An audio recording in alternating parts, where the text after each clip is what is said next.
You are now watching Believe. Do you believe? Hello, everyone. Welcome back to another episode of Believe in Bears. My name is Joey Christopoulos and my co-host Corey Wootton. Thank you so much for checking us out right here on the Believe YouTube page. And also, thank you for listening to us on Sirius XM. We got a fantastic guest coming up to talk about the Bears' preseason victory over the Seattle Seahawks. But first, we got to talk about our sponsor and who else? It's BetOnline. BetOnline is the fastest and easiest way to wager all your favorite sports, contests, and events with first-to-market odds and lines. Find reviews and news for every league, including Major League Baseball, NFL, NBA, NHL, combat sports, esports, and even golf. BetOnline continues to be the top online source for all your sports information, from live in-game betting, props, and even futures. So what are you waiting for? Head to BetOnline today and use your mobile device to join. Make your first sports bet when you use promo code BELIEVE50, BLEAV50, to receive a 50% welcome bonus on your first deposit. BetOnline, where the game starts. Ladies and gentlemen, thank you so much for coming into the pod. The Chicago Bears on a 2-game preseason winning streak, 27-11, beating the Seattle Seahawks. We're going to break it down and talk about the regular season that's forthcoming in about 3 weeks. But first, let's say hello to my co-host. He is former Bears defensive end, Northwestern's very own, and now my personal golf swing doctor. It's Corey Wootton. What's up, Corey? How are you? What's going on, my man? Another great day, man. Friday. Let's get the weekend started right. Yeah, Victory Friday, and we're so excited to have this guest coming in here right now. You can hear him on WGN Radio. You can hear him on the DeWindy City podcast. You can also check him out with all the fantastic content on YouTube at DeWindy City. And also, he's a producer and host at Fansided, a man who wears many hats. It's Mark Carman. Hello, Mark. Joey, Corey, pleasure to be here. For the record, I always look at Corey as a Northwestern Wildcat because that's, near and dear to my heart forever and always. Not that the Bears aren't, but there's not many Northwestern Wildcats that get to play in the NFL, let alone for the Chicago Bears, along with the Vikings and the Lions. But good to be with you guys. Thanks for having me. Yeah, such a pleasure to have you on, Mark. We'll give you first crack since you were the guest. What were your observations, thoughts, likes, dislikes from the Bears' 27-11 win over the Seattle Seahawks last night? So, I think it's obvious that the Bears' offense is headed in the right direction. I'm not saying that they're going to be, let's go old school, the Dan Marino Miami Dolphins of the 80s or let's move it along to the Montana Young Niners or whoever you want to invoke of recent note. But I do think they are moving forward. Fields is getting better. Cole Kmet is showing up. I was extremely happy to see Tevin Jenkins become perhaps a useful part at right guard. It's interesting, what's going on all over the place. I would like to see Larry Borum end up as your right tackle. You're a young football team. Riley Reif is in, his early 30s to mid 30s. To me, that's less exciting. And Ryan Pace, I've done that a lot. Ryan Poles is having himself, Braxton Jones is going to be a starting left tackle in the NFL as a 5th-round pick out of Southern Utah. That's an incredible job by Poles. So, I'm a little half glass, half full here that this is all going to work out, but I like the direction that they're heading. It's kind of a long-winded answer, but I liked what I saw last night. Yeah, Corey, hop in, man. What are you taking away so far through the first 2 preseason games with the Bears? I think it's tough just because of the O-line situation right now. And you look at yesterday, with Reef out and Patrick out, I kind of can't really give a full preview or whatever because I feel like there's a lot of moving parts out there. And at times he was pressured a lot. So it's tough when not everyone is out there. And I agree it'd be better to have Borum at right tackle, but I think they're going to do whatever's best when it comes to Justin Fields' health, right? So and I think that might be Riley Reif this year, but it's great to have Braxton Jones in there. And I told you, Joey, that when they drafted him, he could be like a Charles Leno. They were talking about how athletic he was, a late round pick. And Velus Jones, explosive as can be. And I was kind of questioning that pick because a guy that kind of didn't really prove himself that much in college. He was explosive, but I thought, we could have grabbed, the Indianapolis Colts Ryman left tackle right there. But it seems to have paid off. He's been super explosive with his punt returns. He can do kickoff returns as well. Seems like he catches the ball. His route running has been good. So I really like what I've seen from him thus far, and I think they're going to use him as an explosive option in the offense. Yeah, gentlemen, this kind of struck me last night watching the preseason game. And, Mark, I want to echo your sentiment that my glass is a little half full. When it comes to preseason, I am a gentleman in my life who has been wildly out of shape in life. Dare I say 25 pounds overweight at times. And the preseason kind of feels like when you lose that first 5 pounds and you feel kind of good about yourself, but you're not quite in that shape that you want to be in last night. You get those little flashes. And I think that's part of what's going on right now with the Bears, which I think we can be optimistic about, is that I think we can point to with all these rookies at least one moment. Hey, I want to see this. I would like to see that. We see a 48-yard run from Velus Jones. We see Braxton Jones getting the starting role. Tristan Ebner scoring a touchdown. All of these Ryan Poles picks are at least getting these moments to try and get out on the field and flash a little bit. Mark, if you could maybe pick one of the rookies right now that has you most excited or has impressed you the most, which one would it be? So it's a great question. I mean, seeing Velus finally get on the field last night, I say finally, it's the second preseason game, but it just feels like a long time waiting since they took him at 71 overall. But I'm like, is this guy really going to be able to step in and do everything they're asking him for? He's barely, and even though he's 25 years old, this is not a guy coming in with huge experience out of college. He had to transfer to Tennessee to get on the field and play more offense. So, but he showed he looks comfortable returning a kickoff, even though he fumbled. I'll give him a pass there. That was a significant hit in his first time touching the football. I liked on his punt returns. It actually made me nervous in the moment, but I'm shifting out of it. He catches it and he takes like a second, looks around. If you do that, that means you're relying on your speed. So, and you're kind of sizing things up. So the fact that he has that confidence in himself, I think that's nice. I have watched him in training camp and mini camp before that. Not look completely comfortable catching the football, kind of awkward, which was a knock on him coming out of school. But, he did catch a ball last night. So, they need Velus. They need him really, really, really bad. So, at least we saw some signs last night. That would be a difference maker if he actually could do what he did last night come the regular season. Hey, so Mark, for the regular season offensively, is there anyone on the offensive side of the ball that you think will be have their breakout season this year? Anybody that kind of we know Mooney's going to be a productive player, but anybody else kind of under the radar for you? Yeah, so I think the easy answer, Corey, is Kmet. Like if he doesn't have it, that's going to be a huge problem. But the one play last night where he getting Fields out of the pocket, Kmet's running free. He's easy pitch and catch, and Kmet's got a nice, solid, emotional response at the end of the play. I liked all of it, and it didn't seem like that was anything that was. To me, it looks like Luke Getsy knows what he's doing. So Kmet's going to have opportunities. Fields is going to be looking for safety nets. It seems natural that he's going to. I don't know if he doesn't catch it. 40 balls this year, 50 balls, that would be a huge disappointment. I was telling Joey work him in the that, red zone. Yeah, work him in the red zone, yeah, Corey, That's what we had talked about the whole time. And I think, Kmet's ceiling can be like Kyle Rudolph, for the Vikings in his prime, a kind of guy that can give you 700 to 800 yards receiving, but very productive in the red zone. And that's what the Bears have struggled the past couple of years. When we get down to the red zone, we're kicking field goals or getting turnovers. We need to score touchdowns. And I think Cole Kmet is going to come in handy in that red zone situation, like you said. Yeah, and my biggest question right now, and Mark, being at training camp, it's probably hard to predict 3 weeks away. If you had to maybe put your money down in Vegas, who the Bears' number 2 wide receiver is going to be, who would you kind of peg that to be right now? Because we are kind of leaning towards this situation of, hey, let's just blanket Mooney in a game. Let's just bracket him and let's force Justin go in a different direction. Who do you think is going to be able to step up and provide that production from that side of the field? It's such a hard call, right?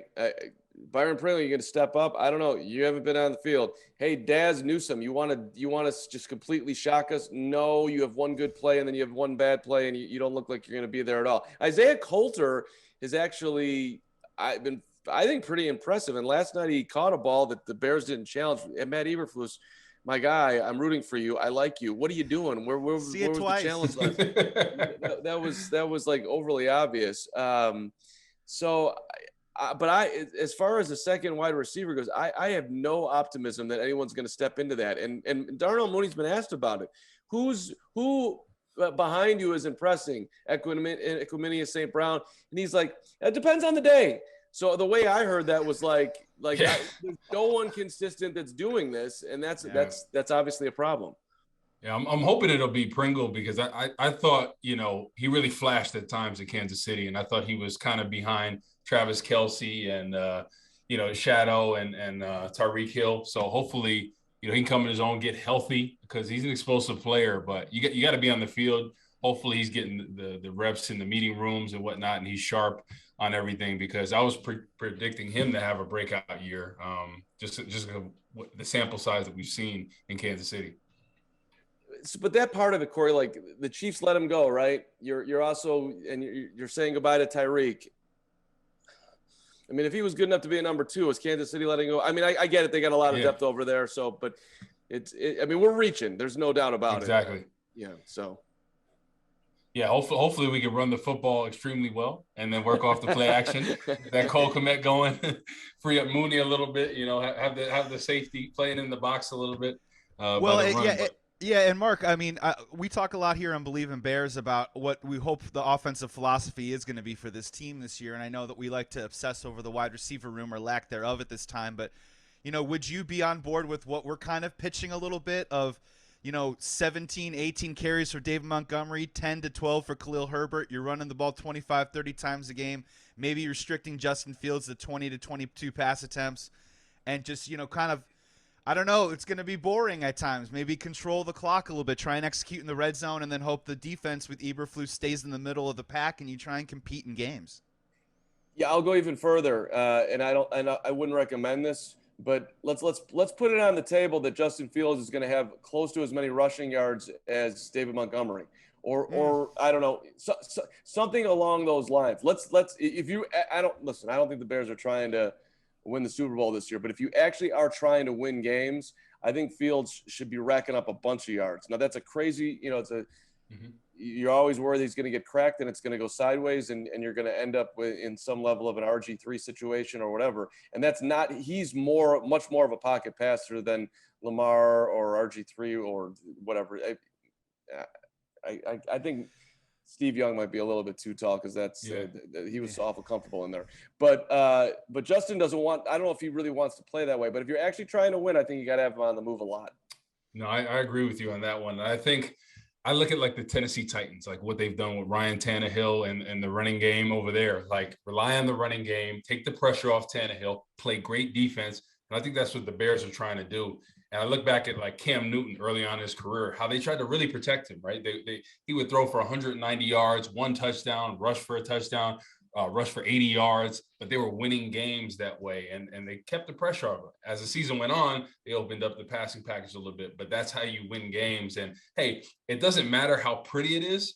At the end of the day, if you win a game, nobody's saying, oh, Justin Fields only had 50 yards passing. It doesn't matter. If they can run the ball, control the clock, and play great defense, a win is a win. All true, but it's like, hey, offensive line, you ready to do this? You ready to create some room up there? I don't know if you are, which is why, the Bears win total in Vegas was 6.5, and the entire world is pounding the under. And I'm sitting there like, Vegas is always right. That means the Bears are going to win 7 games. This would kind of be amazing if they 7, 10, 8, 9. Yeah. But now the number just dropped. It went down to 5, and I'm like, okay, we've done everything we can to get people to bet the other way, and so now we have to lower it. So, and I was walking with Hub Arkish out of practice the other day, and I'm like, Hub, let's just go back 20 years. Can you remember a worse Bears roster going into the season than this one? He's like, I don't have to think about that one, Mark. No, I can't. So, I mean, they're thin. There's no way around it. But that being said, like, I also think that it's clear that the arrow is pointing in the right direction. I think polls show that he knows what he's doing. I think we can give him the benefit of the doubt. The Roquan thing notwithstanding, and I don't think there's a bad answer to that one either. Either way, trade and or sign, I'm okay with it. But you're going to have a ton of money. You're going to have a high draft pick. You have developing players. I think Bears fans should be pretty excited where the Bears are at right now. Even the Marcus Wheaton, John Fox Bears, or the Dick Duran try-hard teams. I mean, man, it's an indictment. I mean, I hear it. I mean, it's really tough. And I think, is it also fair to maybe say too that a lot of these guys are trying to prove themselves in the league, so it's hard to kind of really truly grind into who they're going to be?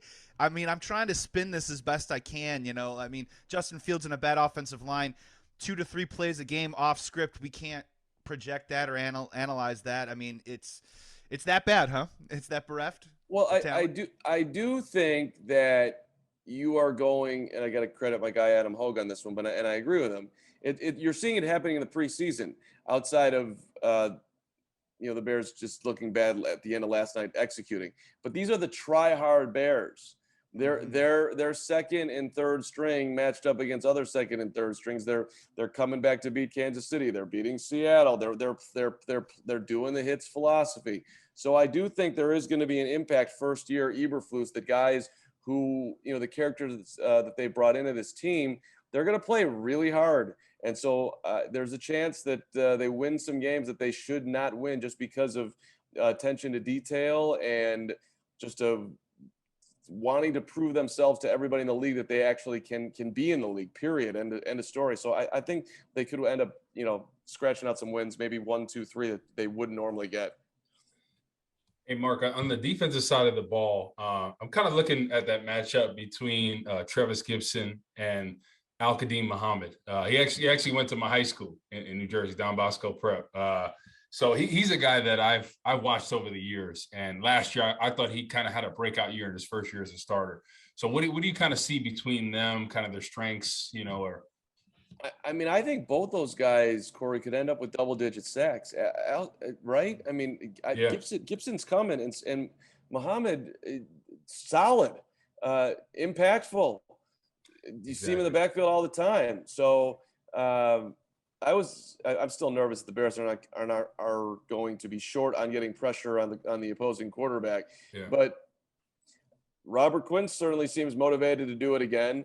Exactly. And Muhammad looks like a great pickup, and Gibson, he's got a lot of want too, and there's talent there. So I think both those guys could have big years. They're obviously going to be out there a lot. No, I agree with you about them having big years. I predicted Al-Qadim Muhammad to have at least double digits this year, because I think anyone opposite Robert Quinn, everything's going to slide towards him. They're going to double him at times. And even last year when Khalil Mack was out, Robert Quinn still went off. He still had six or seven sacks without Khalil Mack. And Corey and Mark, you got to know, Corey last year was the man, one of the only men, I believe, who was like, Robert Quinn's going to have over 13 sacks this year. And I was like, wait, wow, that's a big number for a bounce back. You sure you don't want to say 8, 9, 10? He was like, no, man, 13. And of course he went up to 18, but that was a good call, Corey. That was a good call, Corey. So I'm buying you on the Al-Qadim Muhammad for 10. Man. I mean, he's going to get all the attention, Robert Quinn. So, this is his second year as could be a starter, him or Travis Gibson. I think both of them, they're going to have the rotation between those three. So they're all going to play a lot. So I think we could potentially have 3 double-digit guys on the defense, and then talk about mixing in some blitzes and whatnot. So I think they're going to get a lot more pressure than people think. How did you know that Robert Quinn was going to have the bounce back year last year? I knew the year before he was banged up. I could just tell by the way he was moving. I knew. I said his ankle, his knee, something's not right.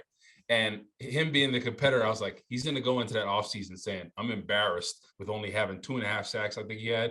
And I was like, he's going to come out this year with a vengeance to say, hey, I can still do this. And I was like, boom, he's going to have it. So he came out, and I think he shocked a lot of people. I saw it coming, but a lot of people were like, what are you? I just had a feeling that he was going to come out ready to go. And from the first snap, what I love about Robert Quinn is his whole career, and this, he was kind of known as that Dwight Freeney type, gets up the field, doesn't play the run. Then he comes here, he's sticking his face in blockers, he's shedding, he's making tackles for loss. I'm like, that's who he could have been his whole career. But I think for the Rams, they just told him, get up the field. Chris Long is going to be the guy that plays the run and does this. But it's good to see him in I think it's his 13th year, still playing the run, still has the burst and the effort. That's what really stood out to me. He's one of the more interesting dudes that you can come across nowadays. They're asking him, like, how come you didn't come to minicamp? You were giving him $14,000 a day. Basically, so pretty much, I just didn't feel like I needed it. And when you have so much money, it doesn't matter, right? He's made so much money. Pretty much. And then the other side was, he's like, well, Robert, what do you think about these trade rumors? He's like, well, I thought I did enough to stay here. And I'm like, dude, it's a compliment. But the way he's here, and it's like, people were worried that he wanted out the door. He doesn't want out the door. That doesn't seem like it at all. Like, this is my life right here. I'm settled in. I picked Chicago. He flipped a coin, by the way, on the Bears, and I forget who the other team was. I've fallen in love with Robert. He's highly enjoyable. Well, and he's a guy that's bounced around from team to team for 4 or 5 years. Like, I can't blame the guy that maybe he wants to stay in one spot for a duration of a contract at a particular time. We have a couple more topics here left with Fansided. It's Mark Carman here on BLEAV in Bears with my co-host Corey Wootton here. If it's cool, Corey, I want to give this one to you first, and then Mark, I'd love to have you weigh in. Let's hit the Roquan Smith situation a little bit, because we are talking about players' mindset right now, so this feels like an apt transition to do that. So, Corey, I want to phrase it to you like this. He doesn't have an agent right now. I'm not too familiar with Mr. St. Omni himself, other than it sounds like a Lollapalooza 7 o'clock set list somewhere maybe by the PlayStation stage. But if you could just kind of weigh in, where do you think Roquan's mindset is right now? He goes, and this is just from the fans' perspective, he wants $100 million. Yeah. The Bears say, we're not going to give that to you, but their guarantees seem to be on par with some of the best off-ball linebackers in the league. So clearly Roquan's not going to get what he wants. And let's be real, I don't think he's going to get what he wants in terms of a trade, because the Bears hold all the leverage right now. As a player that plays in the highest competitive sport possible with that fire inside of you, how hard is it for you to swallow your pride a little bit and say, maybe $40 million guaranteed isn't so bad after all, or maybe 80, 85 million isn't so bad after all, even after you wanted 100? How hard is that truly for a player to wrap their head around? Yeah, I think it's tough, because I think he's proven to himself that he's one of the best linebackers in the league. So for him, he's like, I'm a young guy. I've proven myself. I want to be a part of this franchise long term. Why not pay me like you did Fred Warner from San Francisco? So I understand that completely. I think sometimes pride gets in the way sometimes of things, and people want to be paid what they think they're worth. I think they're going to get to the bottom of this before the season happens. There's no doubt in my mind. I think it's just a matter of, this or that. Somebody's got to give a little bit, So I'm hoping it can get worked out, because I think he's an integral part of this defense, and I think he's one of the best linebackers in the league. So hopefully they can get together and work something out, just because, it's good. It would definitely be tough without him, 100%. Yeah, Mark, where it stands today, where are you with the Roquan situation? How do you think it ends up? And if he plays the year on the 9.7, what does that do for the future with him and the Bears? Right, so he doesn't have a lot of leverage, right? You need this service time at some point this year. You don't need it week one, but you're gonna have to get out there at some point so you can accrue the season. The Bears could also tag him next year. I don't think you want to go down that road and do all that, but these are the options that are on the table. So Poles has said, I don't know, 5 times now, I love the player, I love the person. So I think he'd like to get a deal done, but it's clear that he's not going to overpay in his mind, or else he would have had the deal. So, but he also values the player too, because he would have traded him at this point if he hadn't. You're dealing everybody else out. You're not interested in Elise and Allen Robinson. You're getting rid of Khalil Mack. So if I had to bet on it, I think at some point they come to some level of middle, and he's here. However, if Ryan Poles is actually sitting there thinking to himself that, look, we've got 17 other needs, and if I was to rank order what we need, his spot is 8th on the list. However he's breaking it down, then I would tell him, hey, man, be bold. Do the team how you want to do the team. This is your shot as a GM. No guarantee you're going to do this another way. Don't get pigeonholed into paying Roquan because he was here and he's the one really good player on your team right now, if you don't think he's elite. So I like Roquan. I like him on the field. I like him off the field. I got no problem with him being here. But again, whatever Poles' exact vision for this team is right now, I would just tell him, either way, I think you can have a win-win here in my mind.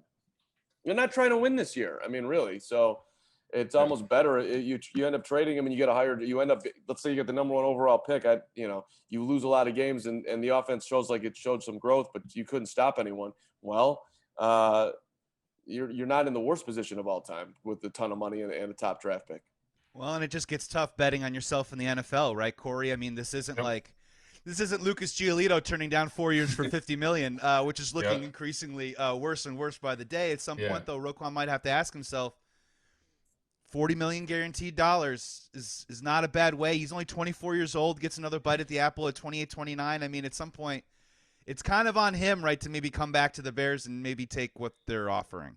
It's pride. It's pride. Sometimes you got to Yeah. separate that a little bit and just be like, hey, honestly, like, yeah, maybe this is what I need to settle. Maybe I can get something else on the back end, something they can work out.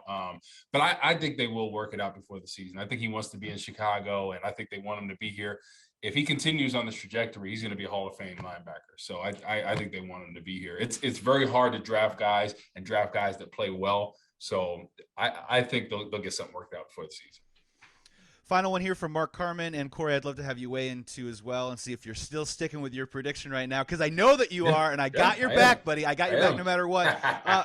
Mark, you had kind of alluded to maybe some breaking news or something. You want to drop that little piece of knowledge. Yeah. And also, I just want to hear, where are you on, as it stands today, where are you on Bears wins right now? We're going to do it. It's preseason. We can project out.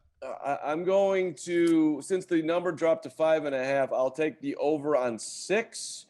So let's have the same amount of wins as last year, but there's winnable games on that schedule. So and to everything we've talked about as far as the try-hard Bears and the offense pointed in the right direction, I think they're going to win some games. This doesn't feel like a 2, 3, 4 win team to me. I certainly hope not. We ain't Seattle. Did you see Seattle last night? Holy right, exactly. My right. God. The breaking news, that was tongue in cheek, but I am leaving town on Tuesday for 6 days, going to Ireland with the Northwestern Wildcats as they get ready to take on the Nebraska Cornhuskers in Dublin. So, that'll be fun. That'll be fun. Yeah. That's awesome. Right on the charter with the Cats. I'm looking forward to it. Man, that's awesome, man. I was supposed to go. I had a trip that I was doing for a travel company. Unfortunately, the trip got canceled, so wasn't able to make it. We were supposed to golf out there and see the Cats. So I'm bummed, man. I was telling Joey I was looking forward to that trip, man, to see them out there, and especially golfing at some of those. Are you gonna golf out there at all? I haven't thought that far ahead, but gotta bring the clubs, man. You gotta go at least once, man. I think I gotta look at my part of the travel party. They're like, you can bring your toothbrush and a small carry-on, right? So I don't think I could get the clubs over there unless. But I could easily rent clubs, and I could throw some throw some golf balls and some tees in a bag or whatever. Buy them over there, and we're good. Thinking it all the way through. Man. We'll enjoy that, man. That's gonna be bring the racket. Bring the racket out. See, I don't know what kind of Irish grass do they play on out there. Is it a thicker cut? I'm not even sure. Joey knows me. I do love the tennis, but Irish pubs, hanging out, seeing the countryside, watching some football. I'm good. Have you been there before? I haven't. Okay. Everyone says the Guinness is different there. That's what I've heard. Okay. Yeah, so I don't know. I'm not a big Guinness guy, but they say over there it tastes different. I don't know. But you got to do it, though. You got to try one. I'm not a heavy beer guy either, but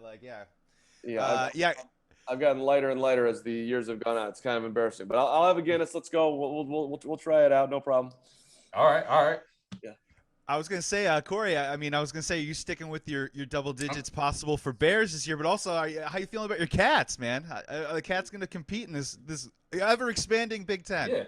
Yeah, we'll start with the Cats first. I think so, because I'm telling you, I read something, and you probably read this, Mark, about Scott Frost saying his offensive linemen are throwing up 15 to 20 times a practice because they're working so hard. It's the most ridiculous thing I ever heard. So they're gonna be tired because they've been having heat stroke all summer. So you know what? The Cats are gonna come in well rested, and they're gonna beat the brakes off Nebraska, man. And then Scott Frost's job is going to be in jeopardy, man, because he hasn't had a winning season since he's been there. So it's going to be a tough sledding. I think it's going to be a good game overall, but I think the Cats are going to get the dub on this one. I love it. Bring it home. Bring it back to the States. I mean, I don't know how he does it, and it's getting harder and harder out there with name, image, and likeness. But, if Fitz has a bad season, he doesn't tend to go back to back.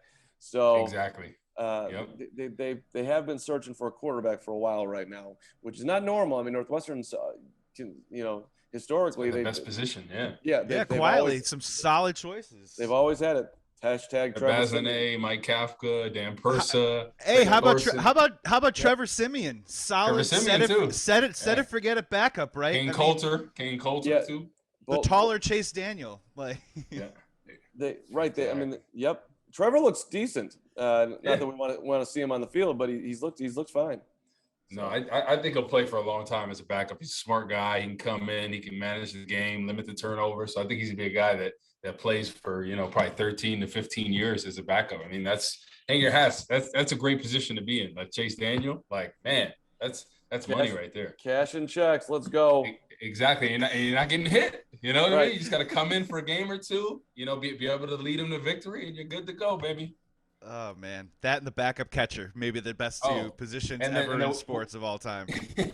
What you're saying about my prediction, right? So I said 9 to 10 wins this season from the Bears. The people went in uproar. They said, are you serious? I'm going to say 9 wins, all right?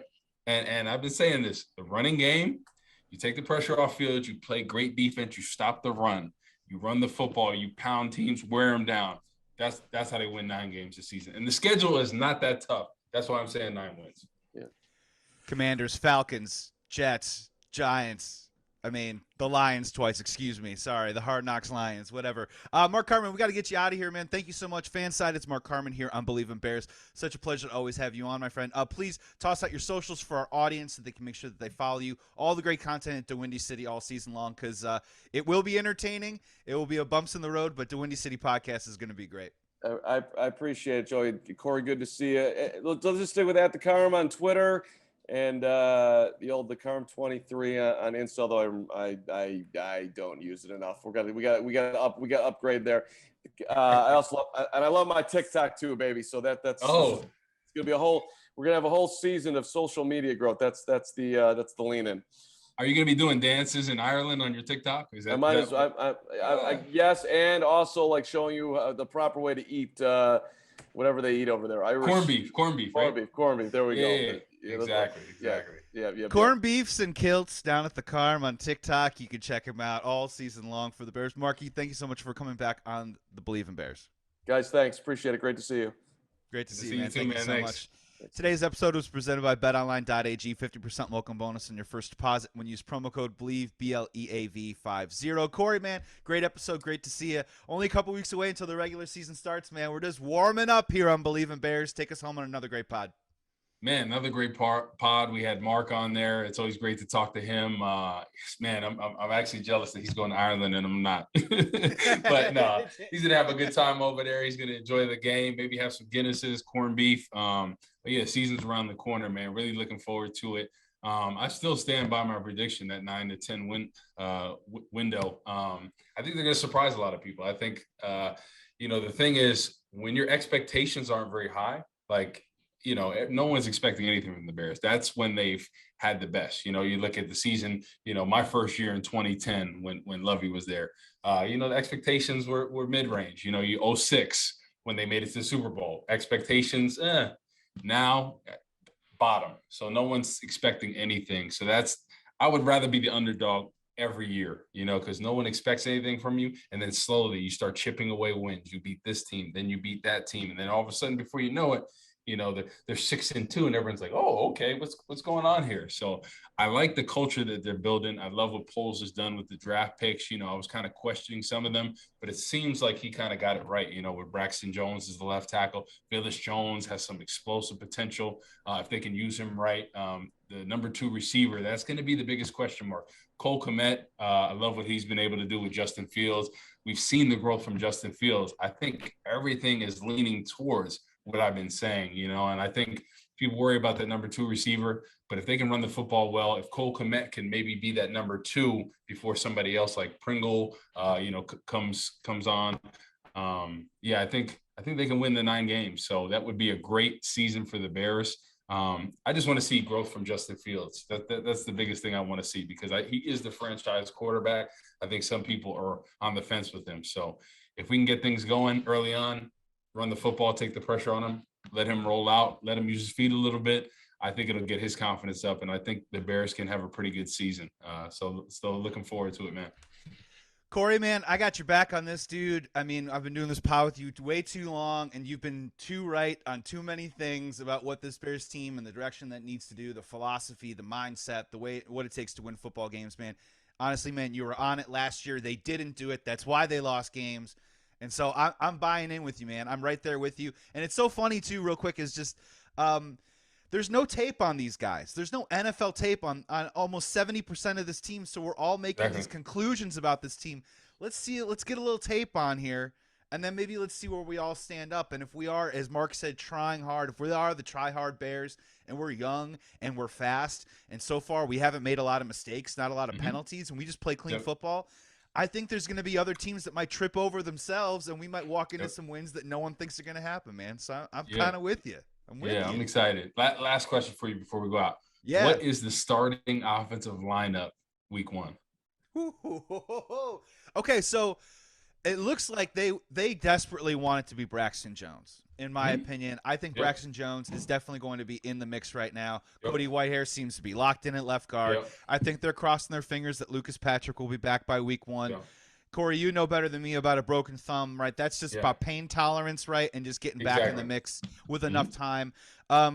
Right guard is the one that I'm probably the least confident about because, in my opinion, I do think it's going to be Riley Reef right tackle to start the season. I think they want Borum or Jenkins as a swing guy that they can plug in and due to injury. And I think, dude, honestly, I think they want Kevin Jenkins to be right guard because I think Borum – if Braxton Jones doesn't work out, Borum then moves to left tackle. Yeah. And I think they want to have that option without disrupting two positions at the same time. What say you?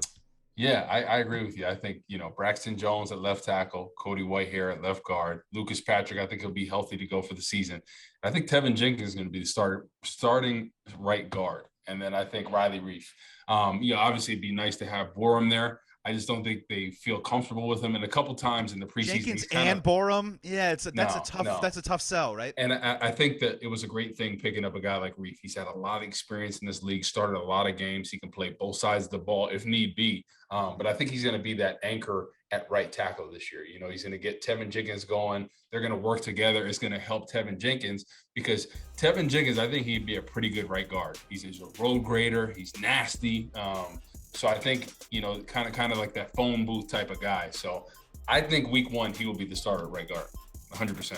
Yeah, that's what they want. And when you look at Riley Reef, the grades at him on left tackle with Pro Football Focus aren't that great, which is where he gets knocked around a little bit. But at right tackle, they're pretty solid. You know what I mean? Exactly. And so if you put him at that spot and you just kind of leave him there and set him there, let Jenkins do kind of the nasty stuff, which, by the way, Corey, just really quick, when we had Tom Thayer on this podcast several months ago, who was one of the first people to say Tevin Jenkins is a right guard? It was Tom Thayer, and now we're seeing it happen, man.